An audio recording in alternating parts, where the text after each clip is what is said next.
14.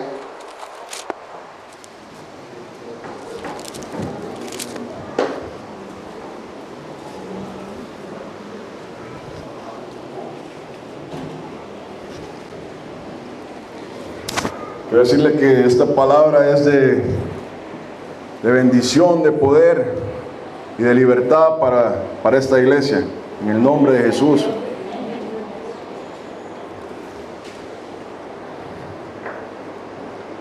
Mateo 14, versículos del 22 al 33.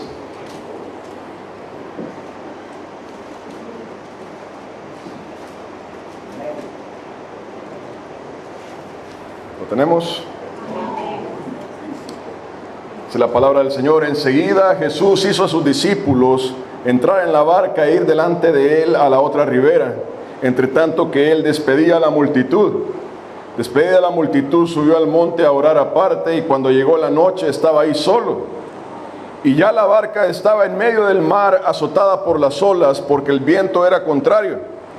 Mas a la cuarta vigilia de la noche, Jesús vino a ellos andando sobre el mar, y los discípulos, viéndole andar sobre el mar, se turbaron, diciendo: un fantasma, y dieron voces de miedo. Pero enseguida Jesús les habló diciendo: tened ánimo, yo soy, no temáis. Entonces le respondió Pedro y dijo: Señor, si eres tú, manda que yo vaya a ti sobre las aguas. Y él dijo: ven. Y descendió Pedro de la barca, andaba sobre las aguas para ir a Jesús. Pero al ver el fuerte viento tuvo miedo, y comenzando a hundirse dio voces diciendo: Señor, sálvame. Al momento Jesús extendió la mano, asió de él y le dijo: hombre de poca fe, ¿por qué dudaste? Y cuando ellos subieron en la barca se calmó el viento. Entonces los que estaban en la barca vinieron y le adoraron diciendo: verdaderamente eres Hijo de Dios. Amén. Amén. Padre amado, santo, Padre bendito, Señor, Dios de toda gloria. Dios mío, Señor, te bendecimos, te exaltamos en este día, Señor. Te glorificamos como el Dios poderoso que tú eres, Padre. Como el Dios creador y nuestro juez, nuestro hacedor, Señor. Te bendecimos y te damos la gloria a ti, Padre. Señor, en el nombre de tu Hijo amado, en el nombre de Jesús de Nazaret, el unigénito, te pedimos, Señor, que tu poder, Señor, la unción, Señor, la bendición, Señor, que tienes a través de esta palabra, Señor, sea sobre esta iglesia, Padre, sobre cada uno de ellos, Señor. En el nombre de Cristo Jesús de Nazaret, Señor. Pido esto para tu pueblo, Padre, en el poder de tu Espíritu, Dios mío. En el nombre de Jesús, Señor.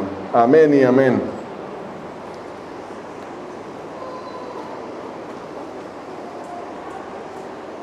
Veía esta semana en la televisión un programa y un hombre inglés andaba en un país musulmán y lo invitaron a un ritual, ahí a un ritual musulmán, y empezaron a decir sus mantras estas personas, y ahí empezaron a cantar, y en medio del canto empezaron a sacar unos puñales, unas varillas con unas puntas, y se empezaron a incrustar eso en la boca, en el esófago. Se empezaron a tratar de traspasar el pecho, y yo meditaba y le decía: Dios mío, el diablo ha de estar ahorita riéndose de estas pobres personas, de la humillación y la vergüenza que los hace pasar. Cómo ellos estaban haciéndose daño. Y estas personas, mutilándose y haciéndose daño, pensaban que estaban agradando a Dios. Y la pregunta que nace: ¿será este el Dios de la Biblia? ¿Será este el Dios bíblico? Veamos lo que dice la palabra ahí en Romanos 16.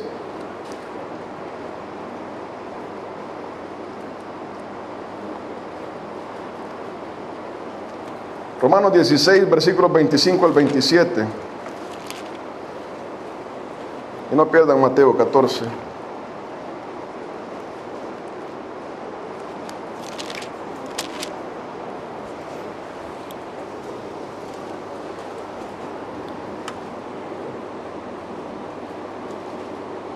Tenemos Romanos 16, del 25 al 27, dice la palabra: y el que puede confirmaros, según mi evangelio y la predicación de Jesucristo, según la revelación del misterio que se ha mantenido oculto desde tiempos eternos, pero que ha sido manifestado ahora, y que por las escrituras de los profetas, según el mandamiento del Dios eterno, se ha dado a conocer a todas las gentes, para que obedezcan a la fe. Al único y sabio Dios sea gloria mediante Jesucristo para siempre. Amén. Amén. Y aquí, estos hombres, yo me imagino que al igual que muchas personas, deben de preguntarse: ¿quién es Dios? ¿Quién es Dios? ¿Y quién soy yo? ¿O dónde estoy yo en el esquema de todas estas cosas, del plan eterno de Dios? ¿Quién es Dios? ¿Y a dónde estoy yo en todo esto? Yo creo que es una pregunta que muchas, si no es que todas las personas se han hecho. Y dice ahí la palabra de que este misterio ha sido revelado ahora. La palabra de Dios ha revelado este misterio para toda la gente, dice, no para unos. Esto no es algo oculto, no es algo que ocurrió en un cuarto oscuro. Dice ahí que ha sido manifestado para todas las gentes, para que obedezcan a la fe. Entonces, Dios nos ha manifestado quién es Él, para que ya no andemos en eso. Y en esto vamos a hablar acerca de esta historia que ocurre ahí con los discípulos. Entonces esta predicación se llama la oración, la fe y el poder de Dios. La oración, la fe y el poder de Dios. Y del versículo 22 al 23, Dios prepara la ocasión. Dice la palabra: enseguida Jesús hizo a sus discípulos entrar en la barca e ir delante de él a la otra ribera, entre tanto que él despedía a la multitud. Despedida la multitud, subió al monte a orar aparte, y cuando llegó la noche estaba ahí solo, y la barca estaba en medio del mar, azotada por las olas, porque el viento era contrario. Dios prepara la ocasión.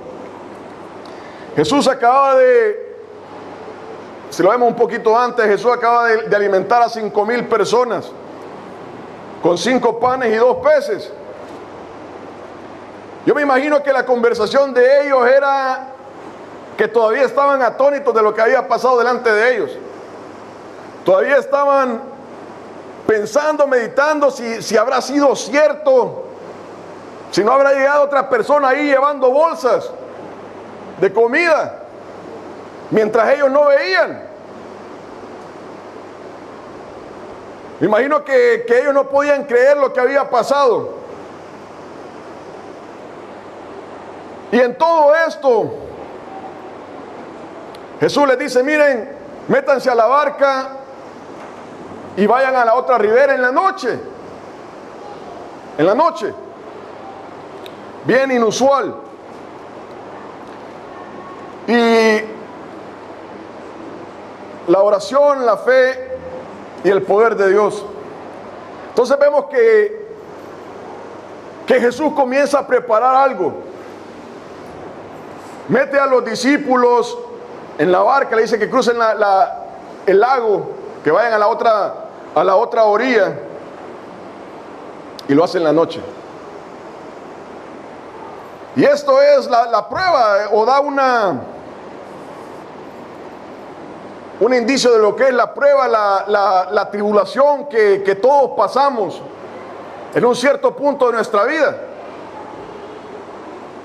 Y mira qué curioso que Jesús les dice vayan, pero Él no va con ellos. Qué curioso de que le dice vayan en la noche, pero Jesús no va con ellos. Entonces Jesucristo tiene un propósito en todo esto. Jesucristo está preparando algo en la vida de estas personas. Y vea que esto se hace deliberadamente, lo hace deliberadamente. Cristo Jesús lo hace con un propósito de subir a estos discípulos en la barca de noche, los manda solos. Y aquí quiero hacer un paréntesis. La diferencia entre la prueba y el pecado, hay una diferencia entre encontrarse en una prueba que Dios ha puesto en nuestras vidas a estar sufriendo las consecuencias del pecado. Son dos cosas diferentes, ¿verdad? Son dos cosas apartes. Cuando un hombre, lo vemos a través de la Biblia, comete un pecado, Romanos 6 dice que la paga del pecado es la muerte. Entonces la persona sufre las consecuencias, sufrimos las consecuencias del pecado que cometemos. Entonces no vayamos a confundir la prueba, la tribulación que Dios pone en la vida de los creyentes con estar viviendo las consecuencias del pecado. Son dos cosas diferentes. Son dos cosas diferentes y hay que saber cuál es la diferencia entre ellos. Entonces aquí Jesús manda a sus discípulos y los manda a una tribulación, a una prueba. Vea que fue Jesucristo mismo quien les dijo, mire, vayan a hacer esto. Entonces Dios prepara la ocasión, y esto nos habla acerca de la prueba en nuestras vidas. Cuando todo creyente, oiga bien, todo creyente, usted, yo y toda persona que ama al Señor, en un momento de su vida se va a encontrar en una prueba, en una tribulación de parte de Dios, de parte de Dios. Entonces Dios prepara la ocasión. En el versículo 24 dice: y ya la barca estaba en medio de la mar, azotada por las olas, porque el viento era contrario. El propósito de la prueba es causar incertidumbre. Lo natural de la prueba es llegar a un punto de incertidumbre. No sé qué va a pasar. No está en mis manos. Y eso trae un sentimiento de incapacidad. No puedo. Hermanos, cuando nos hallamos en la prueba, tenemos que entender de que esa prueba tiene un producto natural que es la incertidumbre.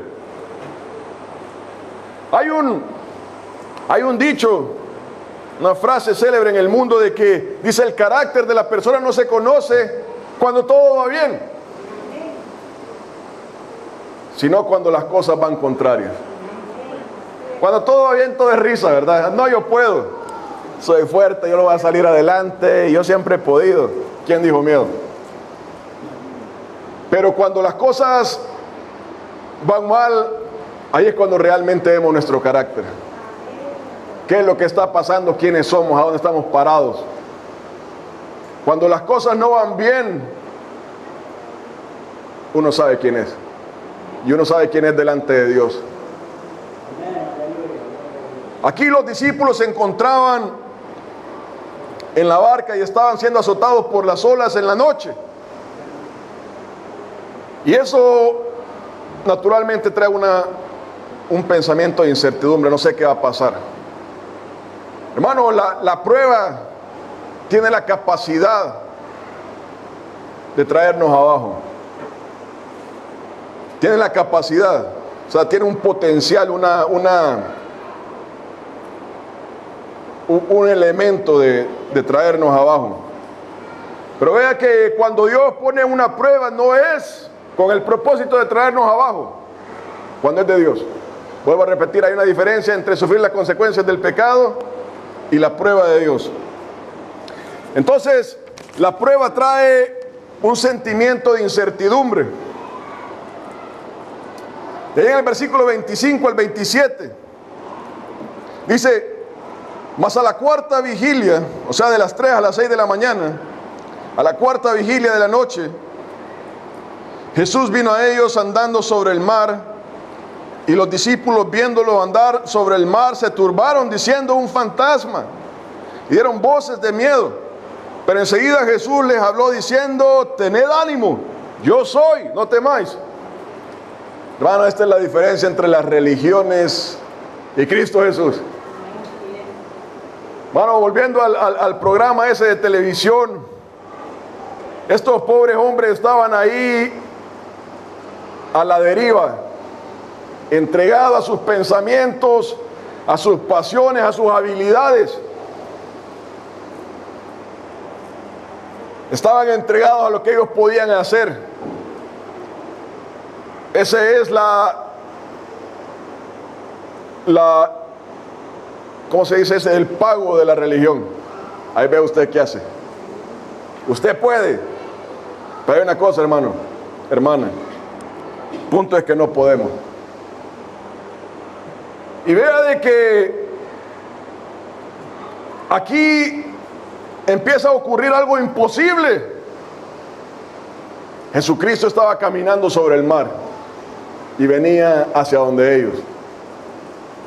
Y esa es la diferencia entre las religiones y Cristo Jesús. Hermano, en medio de la prueba podemos ver a Cristo Jesús viniendo hacia nosotros. Tenemos la confianza de que Cristo Jesús está con nosotros. No importa lo que esté pasando, Jesús viene hacia nosotros a ayudarnos. Y esa es la diferencia entre las religiones del mundo y Cristo Jesús. Hermano, uno de los nombres de Cristo Jesús es Emmanuel, Dios con nosotros. Hablábamos del misterio oculto desde los tiempos eternos, y es que Dios está ahora con nosotros. Cristo Jesús está con nosotros. Amén.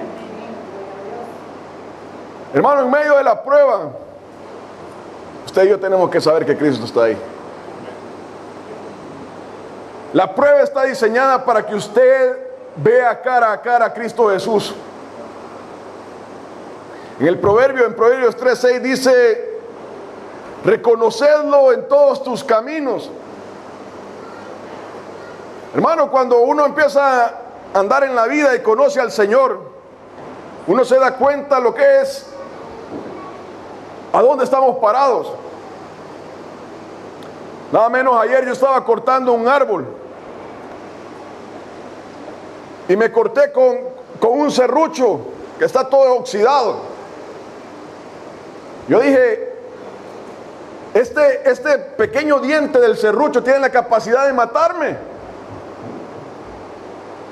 Y me doy cuenta de que Dios está en cada paso con nosotros. Cada paso uno reconoce que el Señor está ahí. Hermano, uno nos podemos levantar y la vida cambió 180 grados. Es por la misericordia del Señor que uno es guardado. Es guardado, y ese es el punto de todo esto, de que Cristo Jesús está ahí. Él viene hacia donde uno, caminando sobre el mar. Lo imposible, hermano, hermana. Cristo está a la par de nuestra barca y está en nuestra barca. ¿Sabe qué pasa? Que muchos de nuestros problemas radican en esto, que no sabemos vivir en esta realidad de que Cristo Jesús está ahí, y estamos tratando de navegar con nuestras propias fuerzas. Estamos tratando de hacer las cosas nosotros. La prueba no está diseñada para que usted y yo salgamos de ahí solos. La prueba está diseñada para que usted y yo nos agarremos de Cristo Jesús. Él es el que nos puede sacar de ahí. Solamente Él. Entonces, versículos 28 al 29, la oración y la fe. La oración y la fe. Dice, entonces le respondió Pedro y dijo, Señor, si eres tú, manda que yo vaya a ti sobre las aguas. Y él le dijo, ven. Y descendiendo Pedro de la barca, andaba sobre las aguas para ir a Jesús. La oración y la fe. Vea que los discípulos estaban en esta situación y Pedro le hace una petición, que es lo equivalente a la oración. Le dice, Señor, si eres tú, manda que yo vaya a ti sobre las aguas. Pedro se da cuenta de una cosa, de que algo está ocurriendo ahí que está fuera de su control. Y viene él y le pide algo a Cristo Jesús. Hermano, cuando nos hallamos en tribulaciones tenemos que reconocer esto, que solamente Dios tiene el poder para sacarnos de ahí. Solamente Dios tiene el poder para obrar en nuestra vida.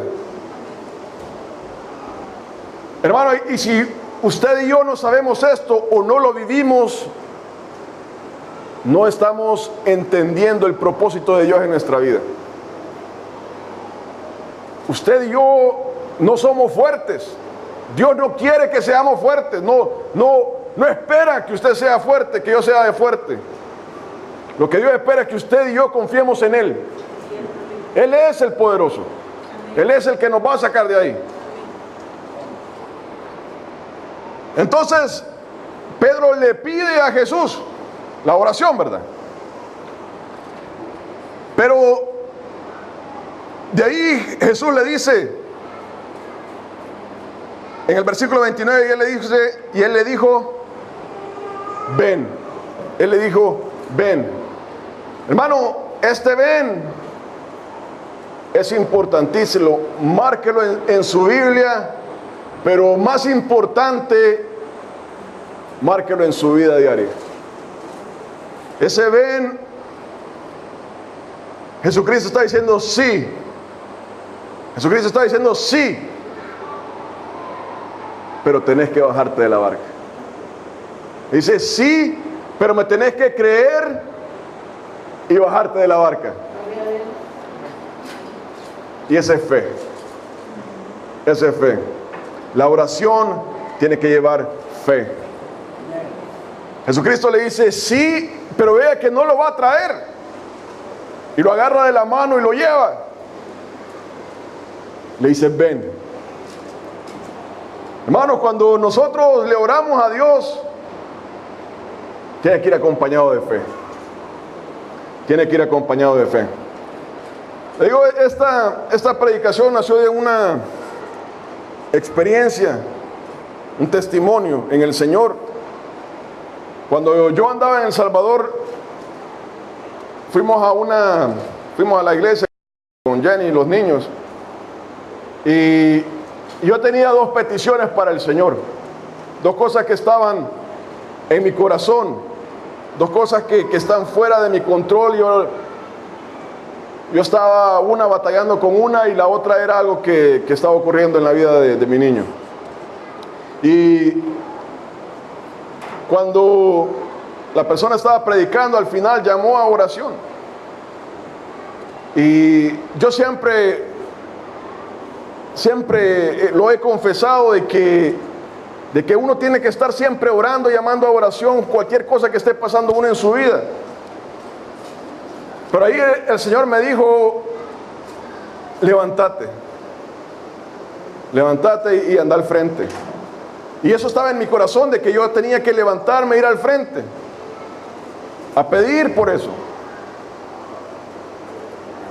Y una de ellas era un pensamiento con el que yo estaba batallando en mi corazón, en mi cabeza.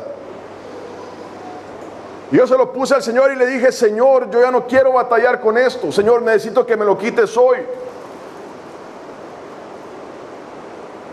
Hermano, y yo me acostaba y me levantaba con ese pensamiento.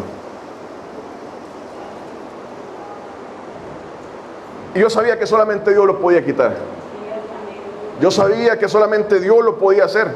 Y el Señor me dijo, te tenés que levantar. Y yo sabía que el Señor tenía razón, que esa fe tenía que llevarme a levantarme de ese asiento. Y efectivamente así lo hice. Fui al frente y pedí oración por mi hijo y por lo que estaba ocurriendo en mi vida. Hermano, al día siguiente el Señor había quitado eso de mi vida. Era algo con lo que yo no podía, siempre venía, era constante.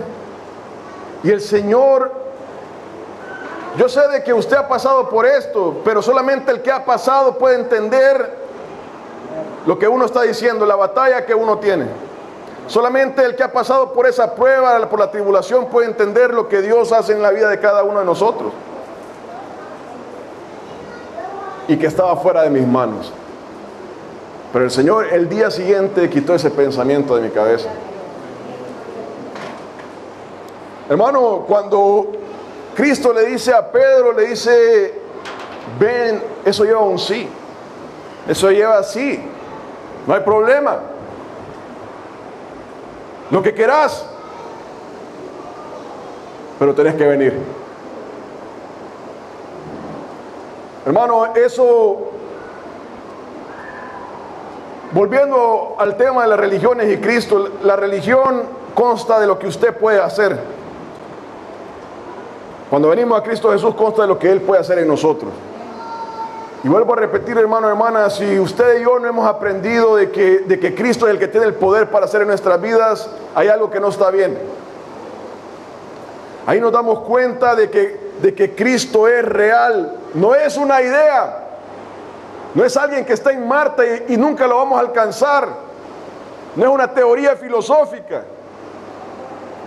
Es algo real, palpable, el poder de Dios hoy. Aquí, hoy. En su vida y en mi vida. Y en la vida de todo aquel que cree en Él.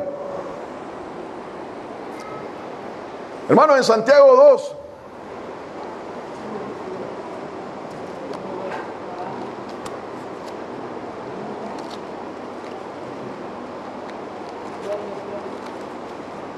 Versículo 14 y del 17 al 18 dice, Santiago después de Hebreos, dice, hermanos míos, ¿de qué aprovechará alguno si dice que tiene fe y no tiene obras? ¿Podrá la fe salvarle? Y en el versículo 17 y 18 dice, así también la fe, si no tiene obras, es muerta en sí misma. Pero alguno dirá, tú tienes fe y yo tengo obras. Muéstrame tu fe sin tus obras y yo te mostraré mi fe por mis obras. Jesucristo le dice a Pedro, Pedro le dice, sí. Pero primero me tenés que creer. Y segundo te tenés que bajar de la barca y meter el pie en el agua.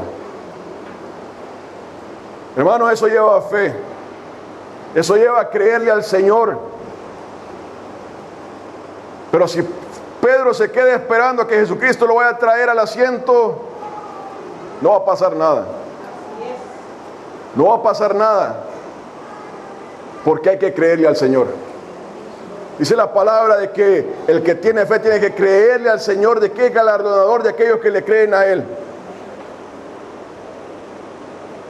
Cuando uno ora, uno tiene que tener fe, tiene que estar dispuesto a moverse en esa fe. Yo le creo al Señor y tengo que hacer lo que Él me diga. Aquí yo le estoy diciendo lo que me ocurrió a mí, pero usted sabe lo que está ocurriendo en su vida. No vaya a cometer el error de querer vivir mi vida, mis ejemplos, mis experiencias. El Señor tiene un camino con usted. Cada uno de nosotros tiene que tener su propia experiencia, una experiencia personal con el Señor. Amén. Entonces el Señor, usted sabe lo que el Señor le está demandando a usted. Cómo el Señor quiere que usted obre en esa fe, camine en esa fe, por lo que usted le ha pedido. En el Señor, ¿verdad? La fe sin obras es muerta. Usted y yo no podemos esperar que el Señor haga si no le creemos. Usted y yo tenemos que creerle al Señor de que Él va a hacer. Y tenemos que movernos en esa fe. Cualquiera sea su necesidad, la prueba que usted está pasando. Veamos en Jueces 4, del 12 al 16.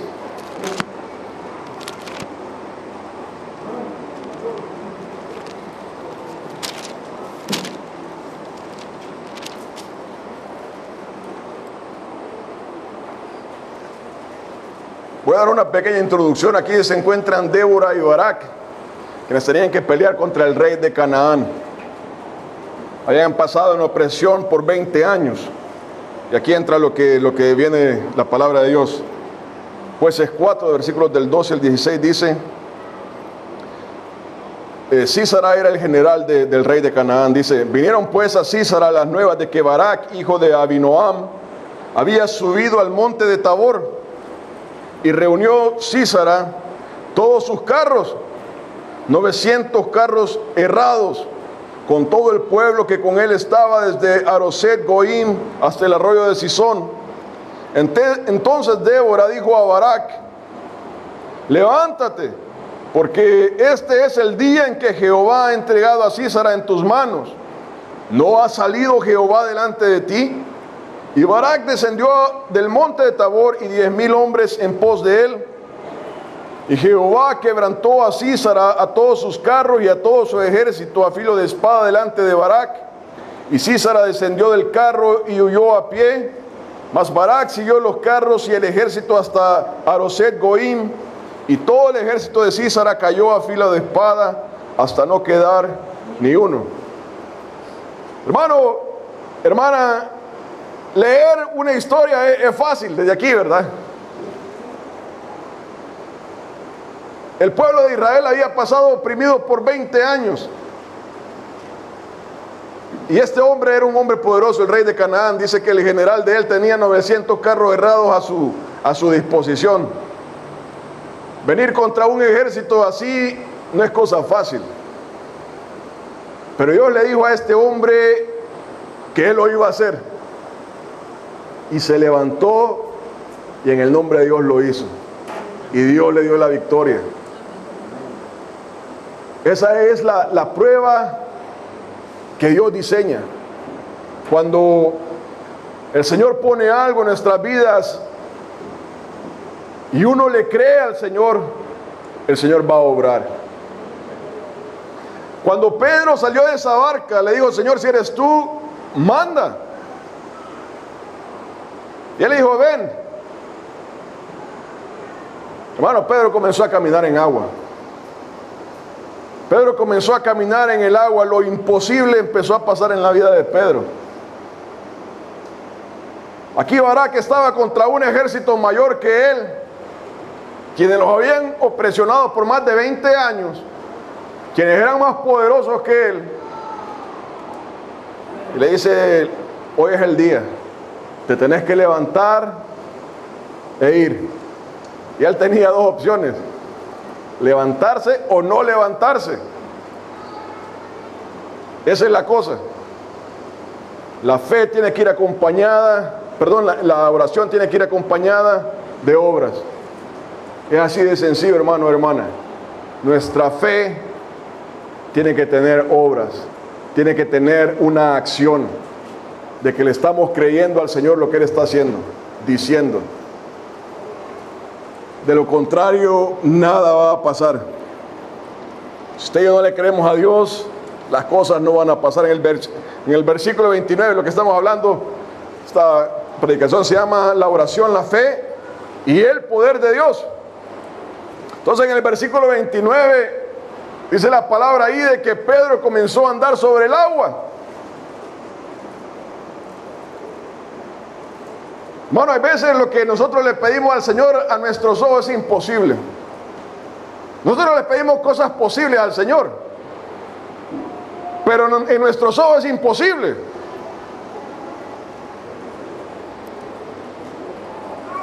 Y Pedro comenzó a caminar sobre el agua.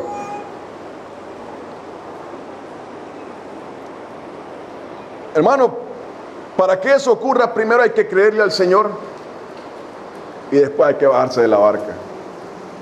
Así funciona la cosa. Primero hay que creerle al Señor y después hay que bajarse de la barca.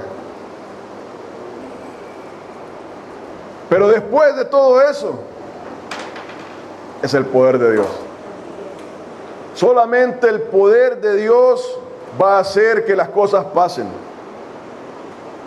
No pensemos de que esto es positivismo. No pensemos que esto es de que yo puedo. Es que es el poder de Dios. Solamente el poder de Dios tiene lo que se necesita para vencer la prueba. Veamos en Romanos 4.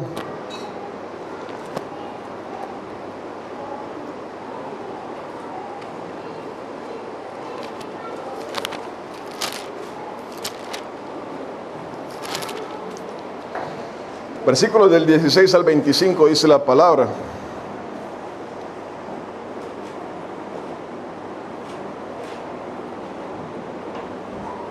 Por tanto, es por fe. Por tanto, es por fe, para que sea por gracia, a fin de que la promesa sea firme para toda su descendencia, no solamente para la que es de la ley, sino también para la que es de la fe de Abraham, el cual es padre de todos nosotros. Como está escrito, te he puesto por padre de mucha gente. O sea, está hablando de la iglesia de Cristo Jesús. Delante de Dios a quien creyó, el cual da vida a los muertos y llama a las cosas que no son como si fuesen. Él creyó en esperanza contra esperanza, para llegar a ser padre de muchas gentes conforme a lo que se le había dicho. Así será tu descendencia. Y mire, esta es la parte importante, dice, y no se debilitó en la fe, al considerar su cuerpo, que estaba ya como muerto, siendo de casi 100 años, o la esterilidad de la matriz de Sara. Tampoco dudó por incredulidad de la promesa de Dios, sino que se fortaleció en fe, dando gloria a Dios. Vamos a continuar con eso. Hermanos, aquí voy a decir algo en el temor de Dios. En el temor de Dios. Aquí está hablando acerca del nacimiento de Isaac. Abraham tenía 100 años y Sara tenía alrededor de 90.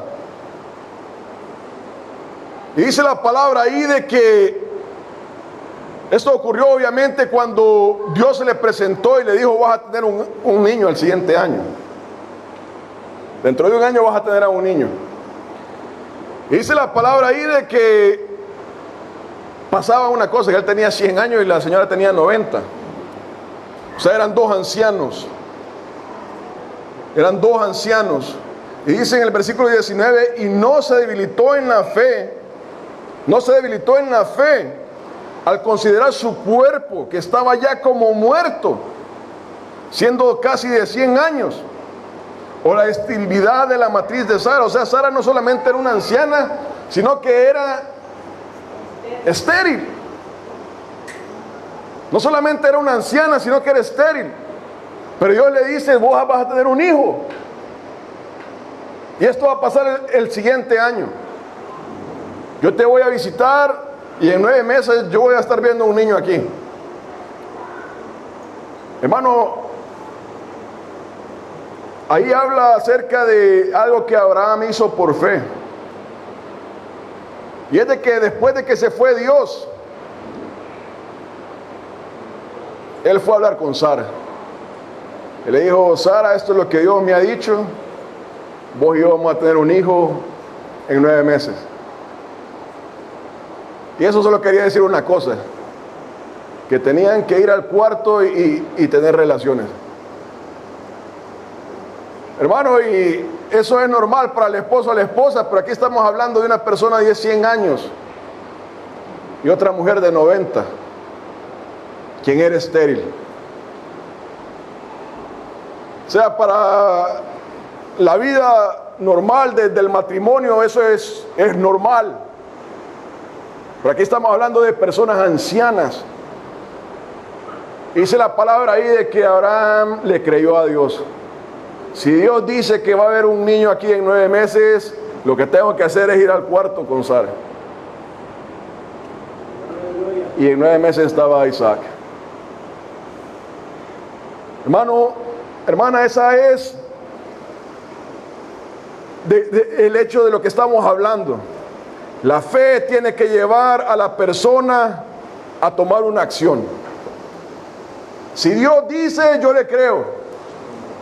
Pero porque le creo, tengo que empezar a caminar en eso.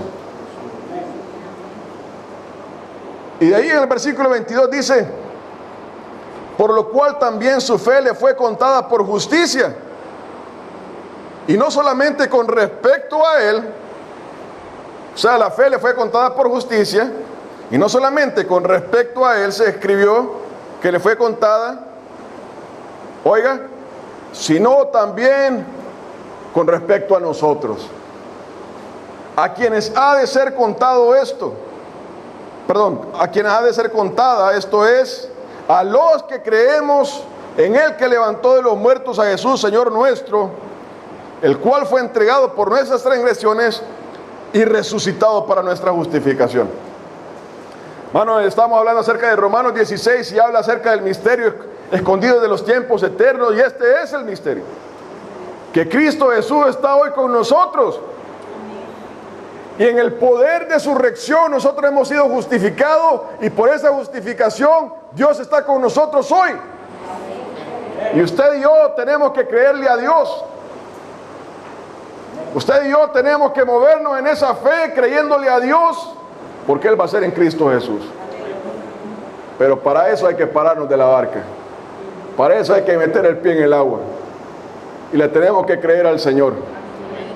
Hermano, y esto no es una oración bonita. Este es el día a día de cada persona. Usted y yo tenemos que creerle a Dios y vivir para Él, vivir en Él. Tenemos que creerle a Dios